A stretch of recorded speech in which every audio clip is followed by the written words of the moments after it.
Pour ne rien manquer, abonnez-vous maintenant. Sud Radio Parlons Vrai chez Bourdin, 10h30, 12h30, Jean-Jacques Bourdin. Il est 11h04, merci d'être avec nous. 11h04, vous êtes sur Sud Radio. Débat, comme tous les jeudis. Débat, c'est un jeudi politique. Vous savez que nous adorons ce moment avec des sénateurs ou des députés qui viennent nous voir et nous engageons le débat, évidemment, sur les sujets d'actualité qui sont extrêmement nombreux cette semaine. Alors, nous attendons aujourd'hui, je fais la présentation, nous attendons aujourd'hui Anne-Laure Blin, qui est députée LR du Maine-et-Loire, qui est en route, qui était à l'Assemblée il y a quelques minutes. Avec nous aussi, par ordre alphabétique, Christophe Marion, qui est député Renaissance du Loir-et-Cher. Bonjour. Bonjour. Merci d'être avec nous. Et William Martinet, qui est député LFI des Yvelines. Bonjour. Bonjour. Merci à tous les deux. Vous serez tous les trois tout à l'heure. Anne-Laure Blin va venir nous rejoindre très très vite. Alors, nous allons parler de l'actualité. L'actualité, c'est quoi? C'est évidemment la mobilisation et les grèves autour de la réforme des retraites, contre la réforme des retraites. Ce sont les déclarations de Laurent Berger qui parle de crise démocratique. La réponse de Olivier Dussopt qui dit non, ce n'est pas une crise démocratique que nous vivons, c'est une crise sociale et politique. Nous allons parler évidemment du rôle de la police, du comportement de la police. Certains parlent de violence policière, d'autres non. Certains ont peur d'employer le mot. Je ne vois pas pourquoi on a peur d'employer les mots. Violence policière, y a-t-il des violences policières ou pas? C'est la vraie question, hein. C'est pas un problème de sémantique. Et puis, il y a d'autres sujets que nous allons aborder. L'Ukraine, peut-être, avec la visite d'Emmanuel Macron en Chine et sa rencontre avec Xi Jinping. Évidemment, la France pousse la Chine à jouer un rôle plus important pour essayer de régler ce problème ukrainien. Et puis aussi, pourquoi pas, la journée écologiste à l'Assemblée nationale, avec notamment l'interdiction de la chasse le dimanche. Faut-il interdire la chasse le dimanche? C'est aussi un débat qui agite la société française. Mais je voudrais commencer évidemment sur cette mobilisation et les grèves. Alors, mobilisation qui s'annonce encore une fois très forte, les grèves beaucoup moins fortes d'ailleurs. Je voulais juste que vous expliquiez pourquoi. Pourquoi est-ce qu'il y a peu finalement de Français en grève, même parmi ceux qui contestent, mais beaucoup de Français qui contestent dans la rue. Si on compare aux mouvements sociaux de ces dernières années, il y a beaucoup de grèves. Et y compris des grèves reconductibles dans certains secteurs, comme par exemple la SNCF ou la RATP, c'est-à-dire nationale, 20% à peine, par exemple. Mais vous posez une bonne question. Oui. Faire grève, ça coûte cher. Ben voilà. C'est ça le sujet, parce qu'on le dit pas assez, mais un gréviste, c'est quelqu'un qui perd une journée de salaire. Et depuis le 7 mars, qui a été la première journée importante où a été appelé à la grève reconductible, on a des grévistes là qui en sont à un mois de salaire de perdu. Donc quand vous avez un petit salaire, 1500, 2000 euros, qu'on est dans un contexte inflationniste, et ben il y a un moment, ça commence à être compliqué. Mais moi, je préfère le voir dans Ce n'est pas l'expression d'une lassitude. Non, c'est l'expression d'une difficulté financière, mais voyons-le dans l'autre sens. C'est-à-dire que avoir eu autant de grévistes, faire qu'aujourd'hui, il y a encore des gens qui sont en grève reconductible malgré ces difficultés financières, je pense que ça en dit beaucoup sur la détermination des gens et la contestation de cette réforme des retraites. Christophe Marion. Oui, moi je suis plutôt d'accord avec ce qui vient d'être dit. Alors d'abord, je constate quand même que notre pays n'est pas bloqué. On nous avait annoncé le blocage. Il y avait une volonté de la CGT de bloquer le pays. Voilà. Oui. Notre pays aujourd'hui n'est pas bloqué. Mais il y a un mouvement social très important et qui continue à durer depuis le mois de janvier dernier. Alors en effet, la grève ça coûte cher et il y a probablement des gens aujourd'hui qui ne sont pas grévistes mais qui soutiennent malgré tout le mouvement des grévistes. C'est une réalité.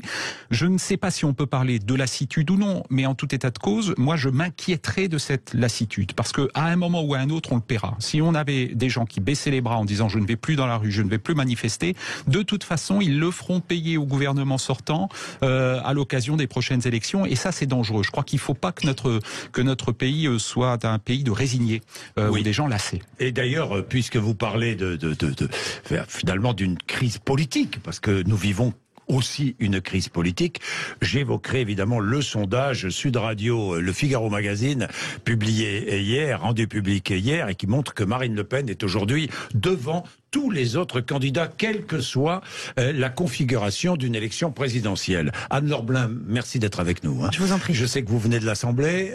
Merci d'avoir fait l'effort de venir jusque-là pour débattre ici sur Sud Radio entre 11h et midi. Je parlais, j'expliquais, je disais qu'il y a toujours une très forte mobilisation contre la réforme des retraites dans la rue, qu'il y a moins de grévistes. On expliquait, et vos deux collègues députés expliquaient que c'était pour des raisons de coût de la vie, tout simplement, parce que ça coûte cher de faire grève. J'imagine que vous êtes sur le même terrain. Bien, mais je voulais vous poser une question. On est en situation de blocage aujourd'hui, blocage total, avec d'un côté le gouvernement, de l'autre côté les syndicats unis.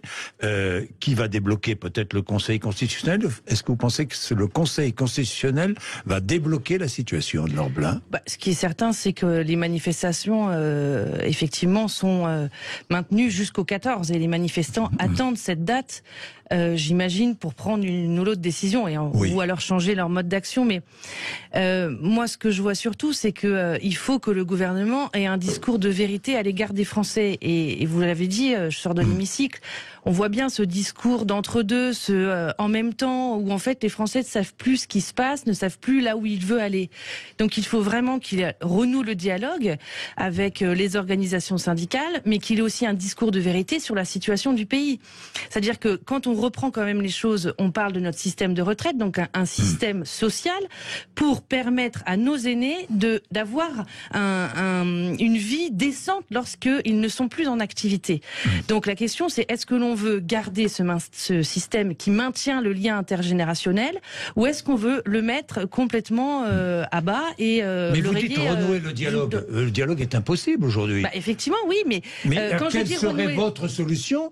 Vous seriez au pouvoir. Comment feriez-vous pour renouer le dialogue? Moi, je crois qu'il faut avoir ce discours de vérité et il faut garder un cap sur un discours de vérité. Le gouvernement dit « nous maintenons notre réforme et nous maintenons le départ à 64 ans ». C'est vrai que la situation est inextricable aujourd'hui. Donc il y a blocage. Je suis bien d'accord avec vous, mais je suis pas au gouvernement et je n'ai pas la prétention d'y être d'ailleurs. Et donc je ne me suis jamais projetée dans cette position. Mais je crois qu'effectivement, cette réforme a été mal nouée dès le départ. Donc effectivement, aujourd'hui, on est dans une situation inextricable, mais je crois que les syndicats doivent quitter leur posture idéologique et moi, je regrette que la gauche, l'extrême gauche, garde toujours ces dogmes de faire croire qu'on peut revenir à la retraite à 60 ans. Est-ce que véritablement, si on expliquait aux Français la situation dans laquelle est notre pays, qu'on ne peut pas se permettre ce qu'a fait François Mitterrand dans les années 80, ce n'est juste plus tenable financièrement. Aujourd'hui, on parle et on voit effectivement à quel point les Français sont touchés par l'inflation. Le débat aujourd'hui dans l'hémicycle ce matin, il est sur savoir si on doit donner une prime alimentation ou non aux Français. Les Français, ils demandent pas l'aumône. Ils demandent pas qu'on à quémander, ils demandent pas à venir chercher de l'argent public au gré de ce que veut bien lui distribuer le politique. Les Français aujourd'hui, ils veulent travailler. Ils veulent avoir et percevoir le fruit de leurs efforts.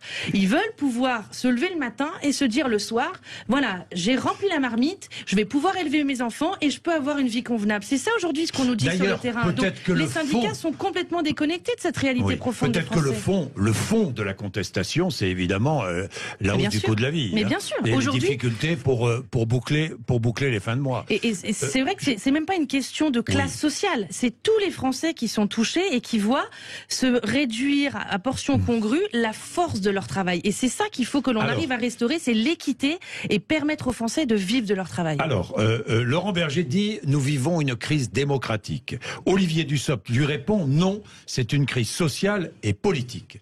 Vous en pensez quoi à la France insoumise? Dites-moi, William Martinet. D'abord dire que le discours qui a été tenu à l'instant par ma collègue macroniste est absolument insupportable. Je suis député des Républicains, donc vos éléments de langage, vous pouvez les oublier. Le discours de la vérité, on ne s'en sortira pas avec ça. Enfin, expliquer que la vérité est du côté pas dire de la vérité aux durcir. Français. Non, mais la vérité est du côté de allonger la durée de cotisation, reculer l'âge de départ à la retraite, et que les Français qui contestent cette réforme des retraites sont des Français qui n'acceptent pas le discours de vérité. C'est ça qui met les gens en colère. Donc je pense qu'il faut arrêter avec ces propos. Et pour ce qui est des syndicats et de leur soi-disant déconnexion avec la réalité sociale, là vous avez avez raison de dire une chose, ça je le partage, les gens veulent vivre de leur travail, mais pour que les gens vivent de leur travail, il faut augmenter les salaires. Et c'est ce que demandent tous les syndicats. Et c'est ce que défendent, et c'est ce que pensent la plupart des salariés. Et quand vous nous dites discours de vérité sur l'état des finances de la France, mais excusez-moi, il y a chaque année dans ce pays 160 milliards d'euros de cadeaux fiscaux ou de cadeaux sociaux qui sont faits aux grandes entreprises. C'est ça qui ruine le pays, c'est ça qui fait qu'on n'a pas les moyens soit d'augmenter les salaires, soit de financer nos services publics. Donc prenons cet argent-là et redistribuons à ceux qui effectivement travaillent dur et malheureusement n'ont pas des revenus qui sont satisfaisants.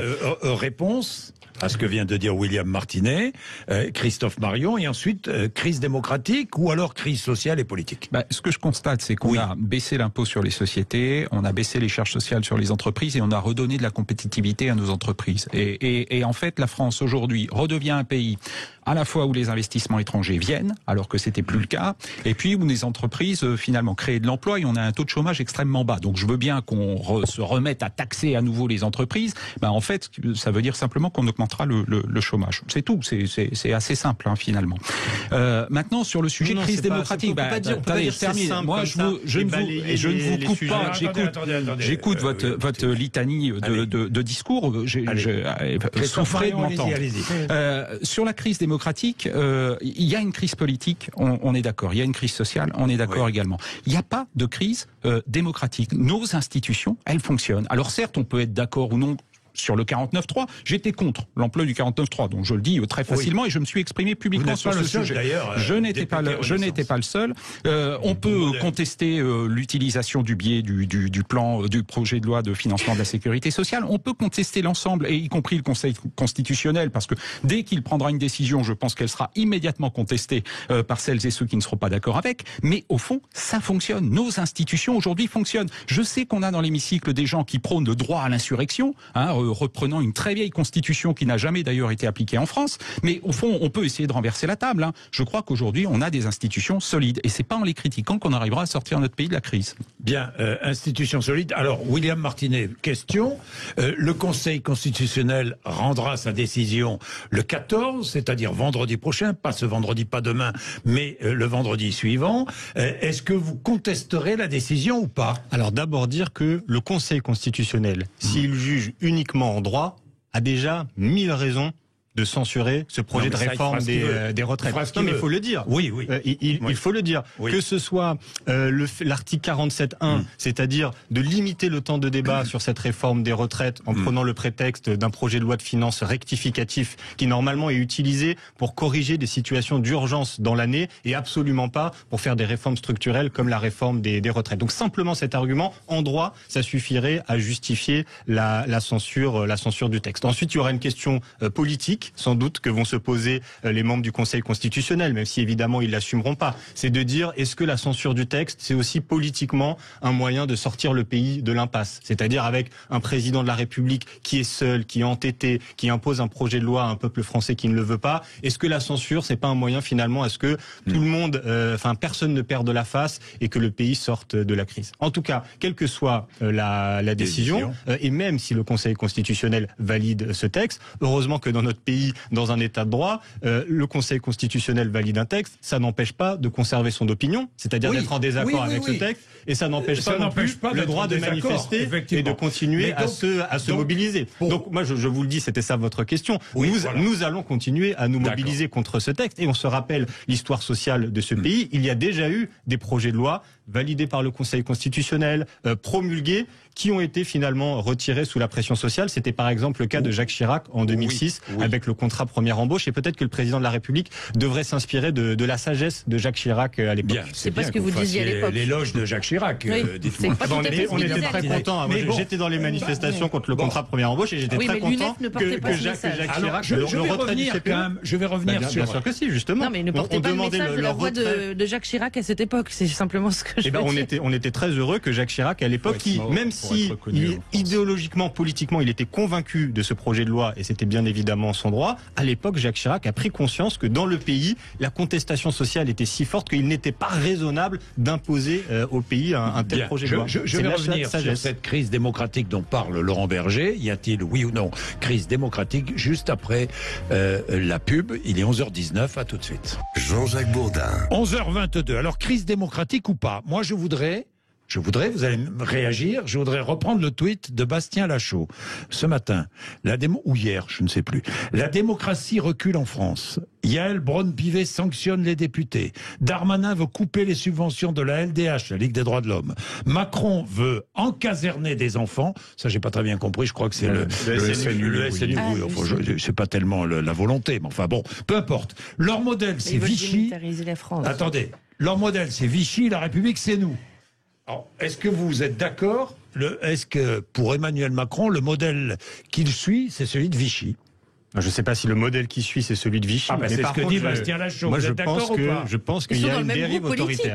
Je pense qu'il y a une dérive autoritaire dans le pays et que nous sommes dans un moment où finalement tous les travers de la Ve République, c'est-à-dire sa capacité à donner tous les pouvoirs à un seul homme et à décider contre le pays, eh bien ces travers-là sont en train de se révéler. Voilà, on paye aujourd'hui le prix d'avoir une constitution, alors qui date de 58, qui a été rédigée à un moment où on était sous la menace d'un coup d'État militaire et où donner tous les pouvoirs au général de Gaulle était vu comme la seule façon de sortir la crise. Mais sauf que ce qui a peut-être marché à l'époque, enfin encore ça fait débat.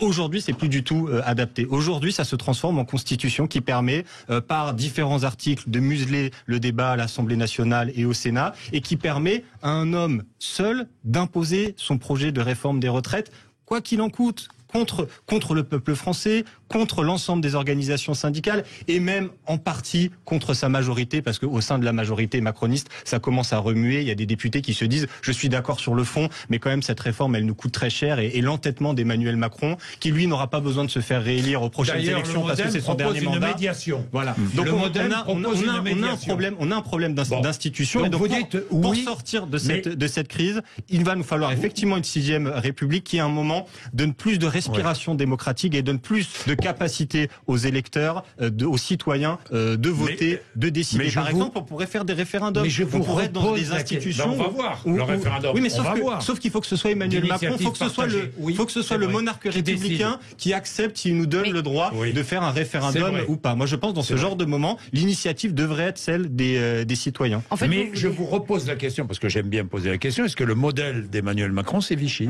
Non, le modèle d'Emmanuel Macron, c'est pas d'accord avec ce que dit Bastien Lachaud? Je sais pas, j'ai découvert votre tweet en vous écoutant. Merci. Mais je partage avec Bastien Lachaud l'idée qu'il y a une dérive autoritaire. Parce que c'est vrai qu'il y a la cohérence de plusieurs facteurs. Il y a ce sujet sur la réforme des retraites avec le propos que j'ai tenu, mais on a en même temps la question de la répression policière. On a en même temps effectivement Darmanin, un ministre de l'Intérieur, qui se permet, pour parler de l'opposition, de parler de terrorisme intellectuel. Bon, les mots ont un sens. C'est dangereux de faire ça. C'est dangereux d'expliquer que le débat politique sont excessivement dangereux. Sont terroristes.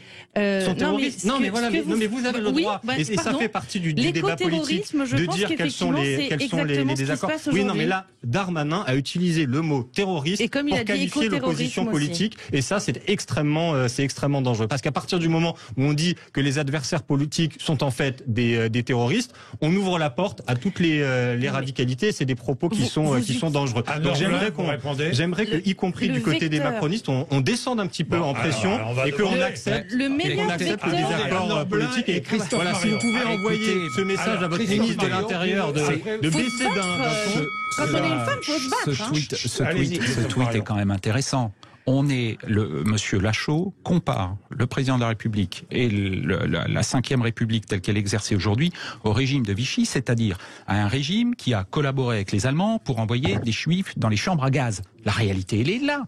Les mots ont un sens et c'est des mots qui sont d'une force absolue. Comment? Alors on nous accuse après d'avoir réduit le temps du débat en utilisant le PLFSS comme moyen pour discuter de cette réforme des retraites. Ce qui est pas faux d'ailleurs. Ce qui est pas faux. Moi j'ai vécu les 15 jours de débat. Je peux vous dire que ça aurait pu durer 6 mois ou 1 an avec cette qualité de débat qu'on a eu. Franchement, merci. Quand vous avez face à vous, ça a permis de débusquer l'arnaque de la retraite à 1200 €. Quand vous avez face à vous des gens qui vous disent que le président de la République peut-être comparé à Pétain ou au régime de Vichy, franchement, vous voyez la qualité du débat. Hein. Donc, au fond, on peut pas à la fois dire on veut du débat et en même temps mettre en place tous les éléments pour qu'il ne fonctionne pas parce qu'on est dans l'insulte, l'invective ou l'exagération. Je crois qu'à un moment, il faut retrouver le sens du débat démocratique. Mais en fait, vous voyez finalement ce à quoi on assiste dans l'hémicycle, c'est-à-dire un gouvernement, une extrême gauche qui se renvoie un peu la balle et qui finalement se sert très bien l'un de l'autre, hein, au détriment des Français. Parce que moi, quand j'entends le discours de la France insoumise, le meilleur vecteur de la France insoumise, c'est la peur, la crainte et la terreur. Et aujourd'hui, moi je considère qu'il faut qu'il y ait de l'ordre dans le pays et il faut que les choses soient claires. Parce qu'on vit dans une société de confusion où on fait croire que tout le monde peut faire tout, qu'on ne sait plus où on va et finalement on laisse planer un flou. Et ce flou porte préjudice aux Français parce qu'ils sont perdus, ils manquent de repères et ils ne savent pas où on veut les conduire.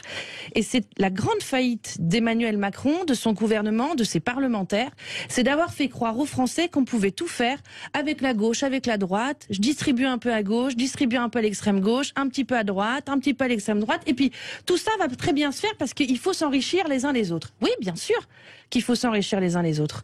Mais il faut s'enrichir avec une ligne. Et aujourd'hui, la ligne, on ne la connaît pas. Donc les Français, à la fois, voient qu'ils fournissent des efforts, ils sont méritants, ils veulent s'en sortir, ils essayent d'affronter les crises avec vraiment une très grande conciliation, je trouve.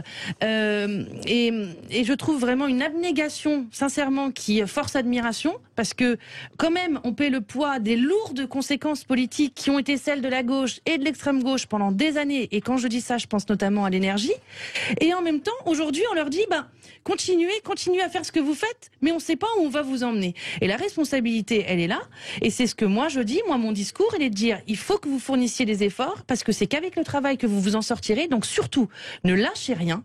La France est courageuse, les Français sont courageux. La force de vos travail fera qu'on arrivera à permettre à ce qu'ils puissent vivre décemment de leurs efforts. Et c'est ça le message qu'on doit leur envoyer. Bien, nous allons parler politique juste après la pub, parce qu'il est déjà 11h30, et vos réactions à ce sondage important. Hein.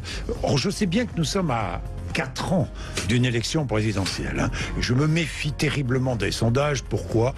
Parce que finalement, une élection présidentielle, c'est la photographie de l'état de l'opinion 3 mois avant l'élection présidentielle et au moment de l'élection. Hein, c'est pas la photographie de 4 ans. Néanmoins, ces sondages permettent de regarder les mouvements politiques. Et on voit qu'il y a une poussée du Rassemblement national et notamment de Marine Le Pen. A tout de suite, 11h30.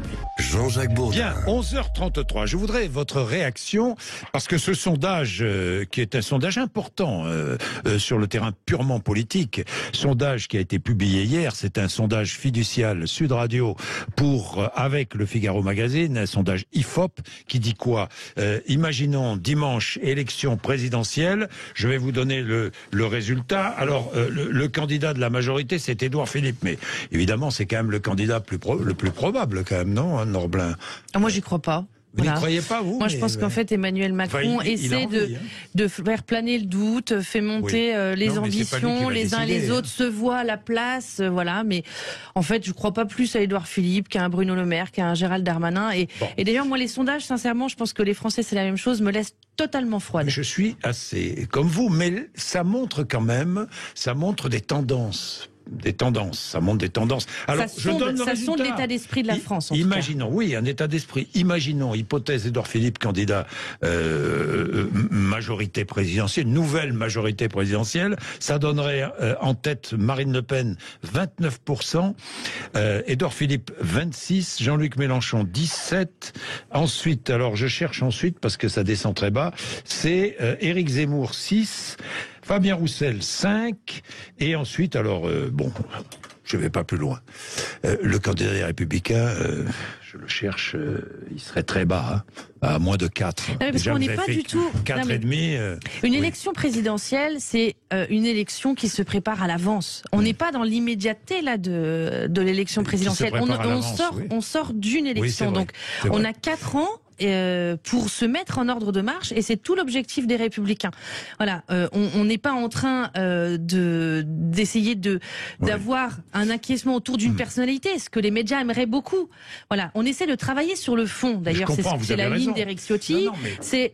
Et c'est pour ça que les sondages me laissent froide, parce que la réalité, c'est qu'aujourd'hui, on est dans une société qui se gave aux sondages et à l'information en direct. Vous savez, les sondages laissent froid quand on est bas. Non, pas du tout. Ah non, pas du tout. Vous savez, en 2017... Je parle pour la classe politique que je connais par cœur, qui se méfie des sondages quand ils sont mauvais et qui les encense quand ils sont bons. Non, je suis pas d'accord avec vous, parce que il faut rester la tête froide, parce que ce qui compte, c'est le terrain. Mais je suis une femme de terrain. Vous avez raison. Et personne aujourd'hui, je vais vous dire mon sentiment et ce qui se passe, personne aujourd'hui me parle de l'élection présidentielle. Non, mais évidemment. Donc, ce qu'ils veulent aujourd'hui, c'est qu'on agisse. Et la droite n'a jamais gagné une élection sans rassembler, sans travailler et sans porter des messages qui parlent aux Français. Et c'est ce que la droite doit faire, et c'est ce que la droite est en train de construire. Que constate-t-on à travers tous ces sondages qui paraissent? C'est que Marine Le Pen est en progression. Oui. Ça, c'est un constat. Elle est en progression. Alors pourquoi est-elle en progression? Posons-nous la question. Est-ce qu'elle est en progression parce qu'elle propose plein de choses et parce qu'elle a une attitude qui aujourd'hui correspond aux aspirations des Français? Et pourquoi ne pas le dire si c'est la réalité, hein? Évidemment. Ou alors, est-ce qu'elle profite de cette confusion, on parlait de confusion politique, pour tirer son épingle du jeu? Moi, je pose la question. Je pense, alors, au fond, Christophe Marion. Oui, il y a deux sujets. D'une part, elle profite du fait qu'elle ne dit rien. Moi, je n'ai quasiment pas entendu les députés du Rassemblement national pendant la réforme des retraites, pendant le débat à l'Assemblée nationale. Je ne les ai quasiment pas entendus. En fait, ils ne prennent pas de risques, ils n'annoncent rien et ils surfent sur la vague. Ça, c'est un premier élément.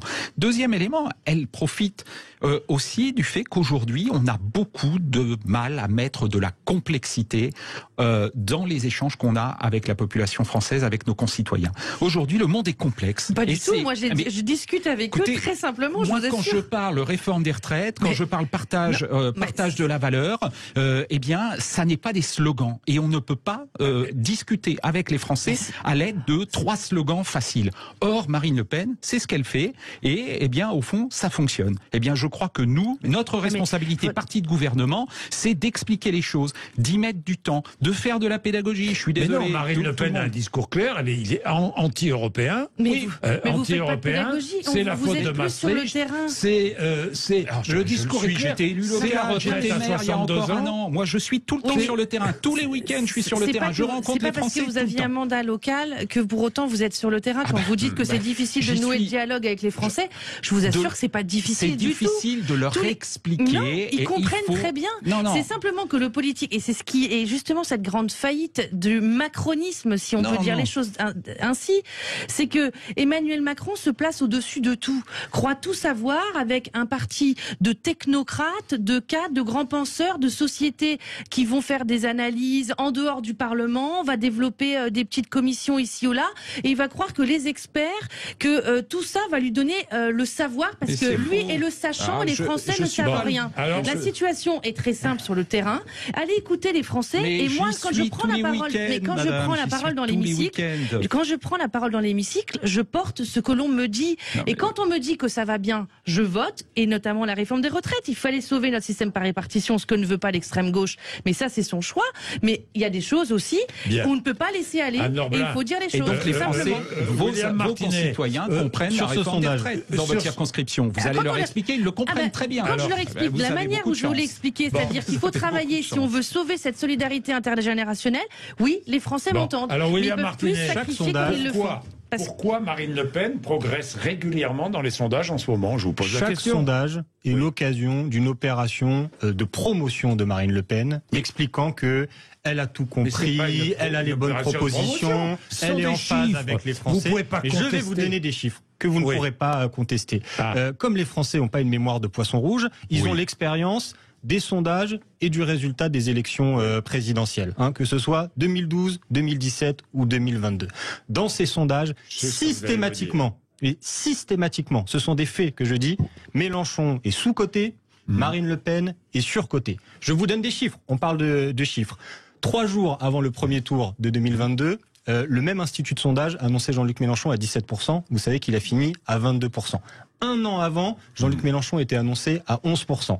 1 an et demi avant, il était annoncé à 7%. Et c'est la même chose pour Marine Le Pen dans l'autre sens. En gros, entre un sondage 1 an avant et le résultat qu'elle a fait au premier tour, elle perd à peu près 5 points. Donc, pour des raisons sociologiques, politiques, on peut en débattre, c'est peut-être pas le moment, il y a systématiquement cet effet où Mélenchon est plus bas et Le Pen est, plus haut. Et même, j'irai un petit peu plus loin, parce que là, vous parlez du sondage qui est testé avec Édouard Philippe. Mais si on teste les autres candidats putatifs pour représenter la Macronie. Oui, enfin, putatif, Bayrou, il sera jamais candidat. Voilà, le maire ou Darmanin, je sais pas, le collègue macroniste nous dira ce qui est le plus crédible. Dans cette configuration-là, quel est le second tour? C'est Le Pen et Jean-Luc Mélenchon. Et même mieux, je fais toute l'analyse du sondage.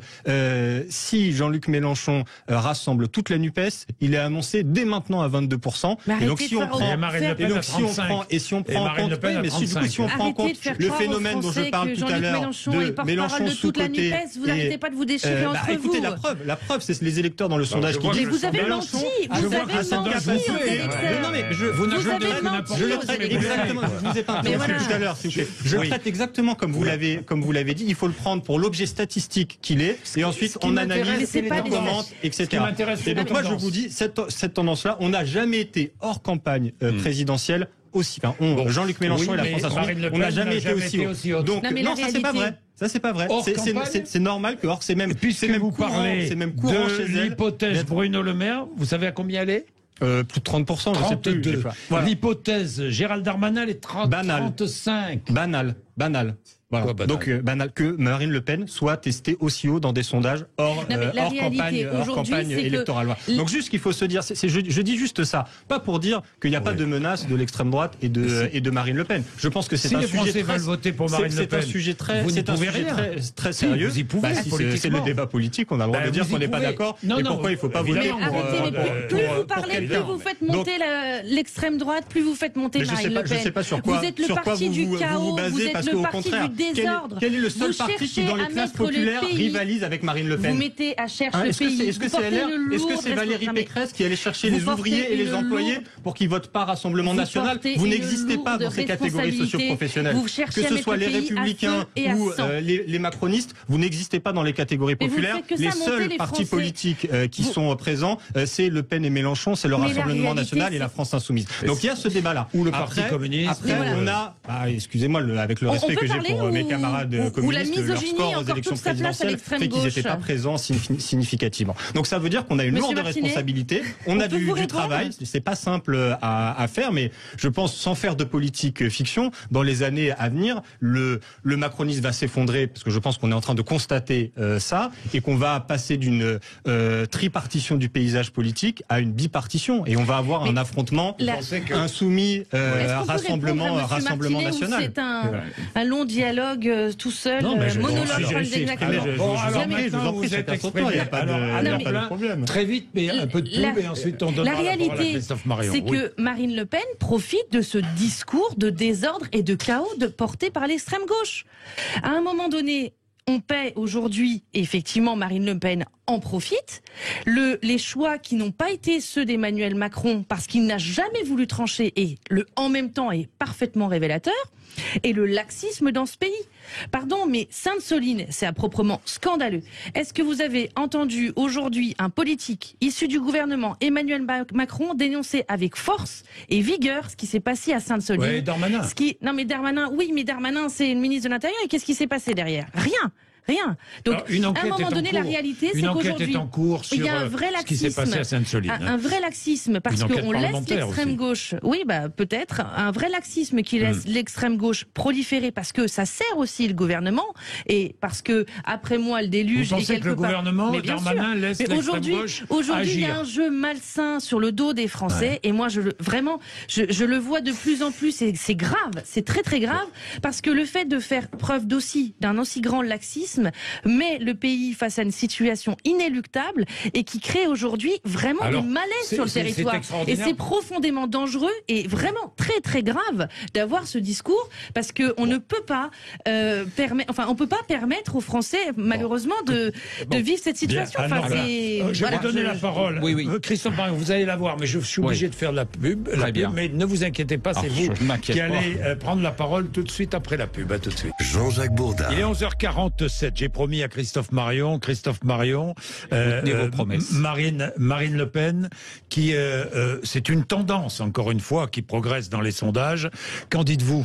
Alors, moi, je suis content d'être venu d'abord parce que j'ai appris, alors tour à tour, la mort de Renaissance, ensuite l'élection à la prochaine présidentielle. Écoutez, on verra. À la prochaine présidentielle, la victoire soit de Marine Le Pen, soit de Jean-Luc Mélenchon. Alors, ceci dit, ça fait 15 ans qu'on me dit que Jean-Luc Mélenchon est le président de la République. Peut-être que ça arrivera un jour, je sais pas.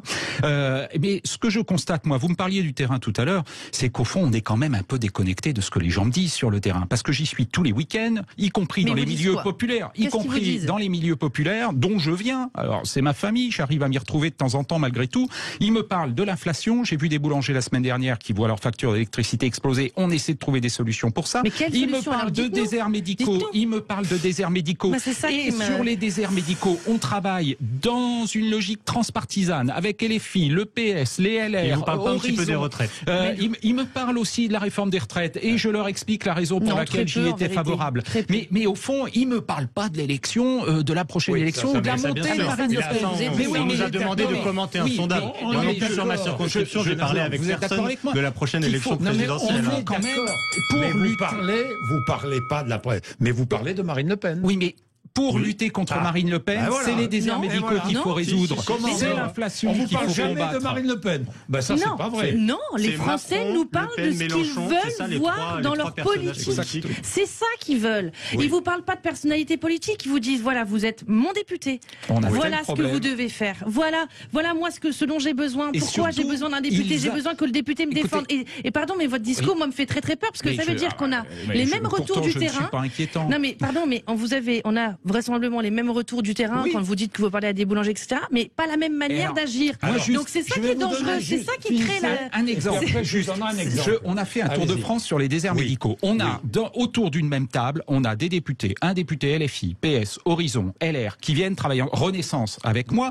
Les gens, la première chose, il y a 300-400 personnes dans chaque salle de l'étape du Tour de France qu'on fait. La première chose que les gens nous disent, c'est qu'est-ce que ça fait du bien de voir sur une même estrade des députés de tous horizons politiques qui travaillent ensemble. Ils ont besoin de ça. Mais c'est comme la montagne va accoucher d'une souris. Et la montagne va accoucher d'une souris. Est-ce qu'il y a un député RN? Non, il n'y a pas de député RN. Voilà. Et bien là, vous avez tort. Je vais vous dire tout de suite, vous avez tort, parce que vous mettez le député RN à l'écart, et le député RN, il va dire quoi? Regardez, on nous met à l'écart. Mais c'est le en même temps d'En Marche. Les comités transpartisans se développent mais n'aboutissent jamais à rien. C'est simplement la communication. Servez-vous de ce qu'on vous propose comme solution. Les Républicains, votre collègue LR y participe, donc c'est bien qu'il doit y trouver du lien. Le gouvernement et la majorité, enfin les élus macronistes, vous voyez, n'ont plus du tout la même manière de concevoir les Républicains aujourd'hui, vous voyez, alors que nous on a gardé toujours notre ligne. Parce qu'on peut aider à faire passer. Mais non, mais c'est important parce que il faut se saisir de ce qui se passe et de ce que l'on dit et des propositions avec des réactions concrètes. C'est ça qu'il faut pour les Français. De la rhétorique du RN. On a beaucoup parlé des boulangers et des faillites des boulangers. Bien sûr. Au mois de janvier, il y a eu, je crois, 128 ou 135 boulangers qui ont fait faillite en France. Mais il y a eu 165 créations de boulangeries. Et le RN dit quoi? Dit, il y a eu 125 faillites. Écoutez, moi je veux bien personne ne lui répond. Mais il y a eu, à côté de ça, Monsieur Bourdin, 165 créations de boulangeries. Est-ce qu'on peut savoir où ont été créées ces 165 boulangeries? Pardon, parce que moi, je veux bien qu'on nous donne des chiffres, mais je n'ai pas une seule création de boulangerie dans mon territoire.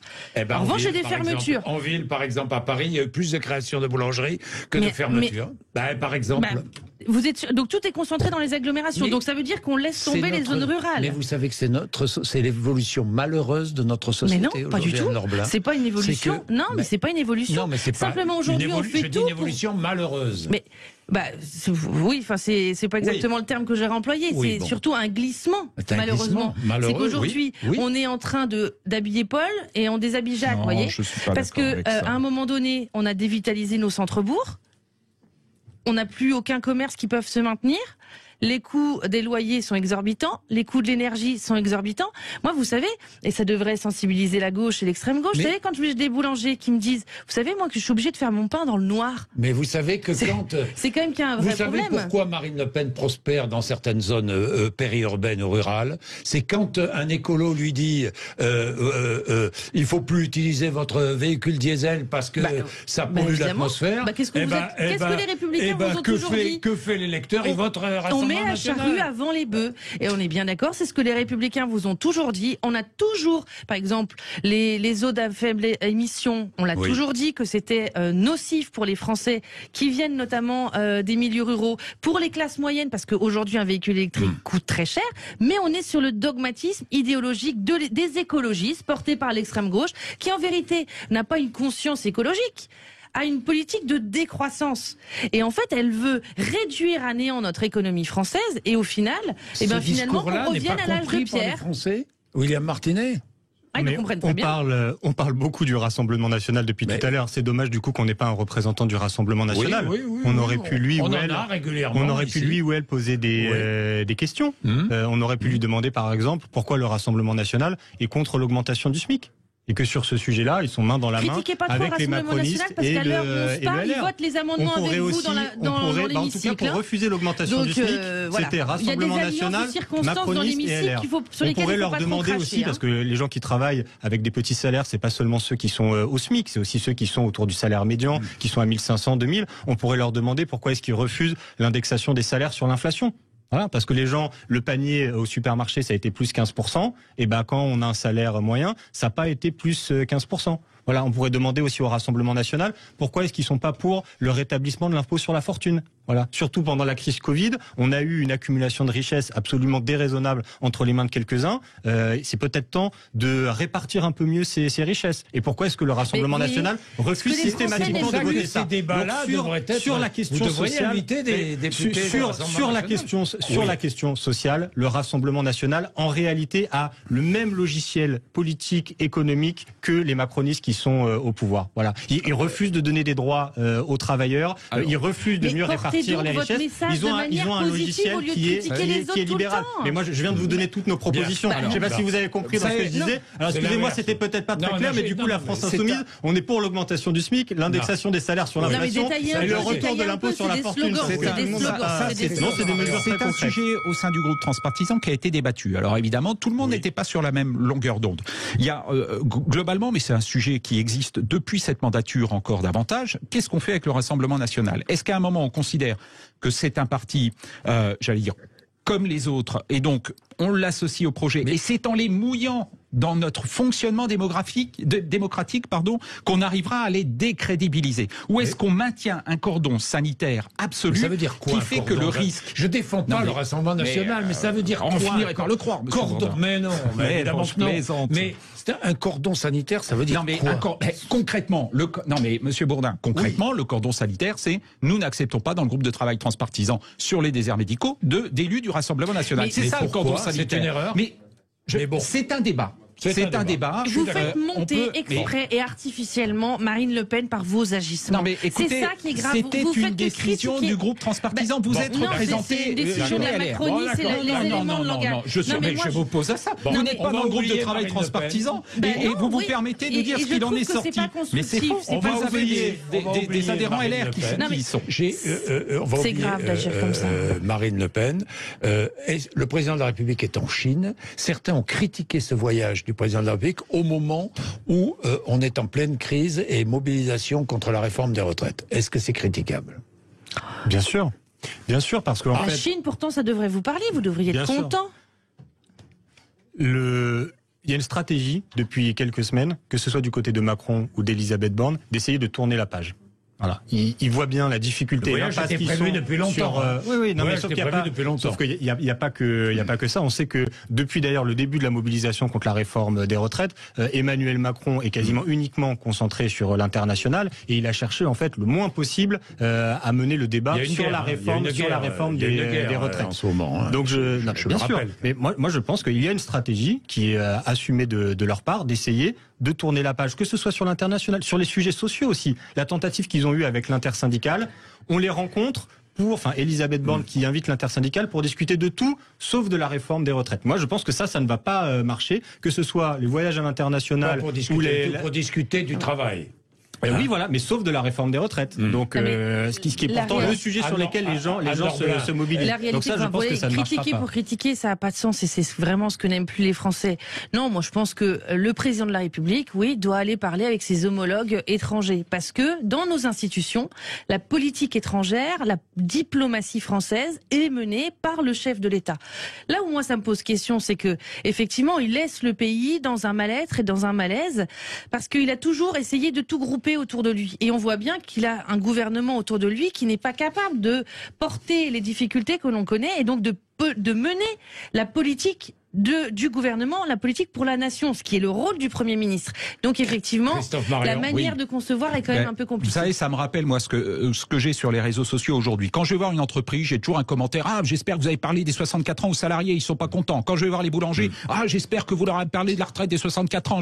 Bon, un député aujourd'hui, quand je vais voir une association, ah, mais alors les gens pourraient plus être bénévoles parce que 64 ans, etc., etc. En fait, quand on est député, c'est comme quand on est président de la République, on a beaucoup de sujets à gérer. La réforme de retraite, malheureusement, aujourd'hui, c'est pas le seul que j'ai sur la table et le président de la République, c'est pas le seul sujet qu'il a sur la table. Il y a aussi l'ordre du monde à gérer accessoirement. Donc, merci à tous les trois, Anne-Laure Blin, Christophe Marion et William Martinet, merci d'être venus nous voir pour débattre. C'est toujours très intéressant entre 11h et 12h. Vous savez que vous pouvez retrouver ce débat podcast sur sudradio.fr en podcast et sur notre application Sud Radio. Il est 11h59.